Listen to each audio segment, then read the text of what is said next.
ಸ್ನೇಹಿತರೆ ನಮಸ್ಕಾರ. ನಾನು ನಿಮ್ಮ ಮಂಜುಳಾ ಅಣ್ಣಪ್ಪ.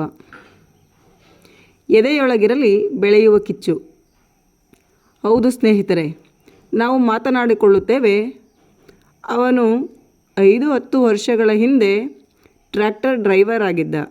ಇಂದು ಕೋಟಿ ಸಂಪಾದಿಸಿದ್ದಾನೆ. ಏನೂ ಇಲ್ಲದೆ ಮನೆ ಬಿಟ್ಟು ಹೋಗಿದ್ದ ಅವನ ಬಳಿ 4 JCB ಇವೆ, 2 ಕಾರುಗಳಿವೆ. ಒಂದು ಹೊತ್ತಿನ ಊಟಕ್ಕೂ ಕಷ್ಟಪಡುತ್ತಿದ್ದ ಇವನು ಹೇಗೆ ಬೆಳೆದು ನಿಂತಿದ್ದಾನೆ? ಇವೆಲ್ಲ ಸುಮ್ಮನೆ ಆದವುಗಳಲ್ಲ.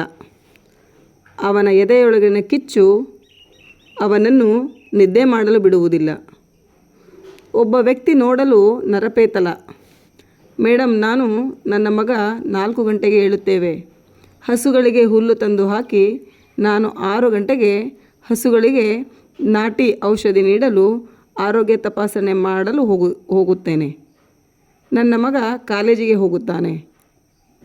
ನನ್ನ ಹೆಂಡತಿ, ವಯಸ್ಸಾದ ಅಮ್ಮ ಹಸುಗಳಿಗೆ ಹುಲ್ಲು ಸೊಪ್ಪು ನೀರು ನೋಡುತ್ತಾರೆ. ಎಲ್ಲೂ ಒಂದು ಲೋಟ ಕಾಫಿ ಕುಡಿಯುವುದಿಲ್ಲ. ಮನೆಯ ಊಟ ತೆಗೆದುಕೊಂಡು ಹೋಗುತ್ತೇವೆ.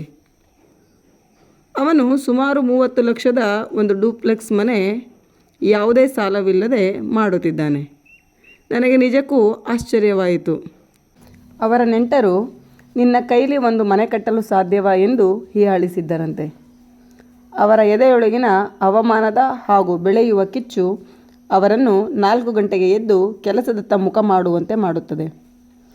ಯಾವುದೋ ಒಂದು ಕೆಲಸ ಮಾಡುತ್ತಾ ಬಂದುದರಲ್ಲಿ ಬದುಕನ್ನು ಸಾಗಿಸಿದ್ದರೆ ಅವರು ಅಂದುಕೊಂಡದ್ದನ್ನು ಸಾಧಿಸಲು ಆಗುತ್ತಿರಲಿಲ್ಲ. ನಿಮ್ಮ ಎದೆಯಲ್ಲೂ ಜ್ವಲಿಸಲಿ ಬೆಳೆಯುವ ಕಿಚ್ಚು.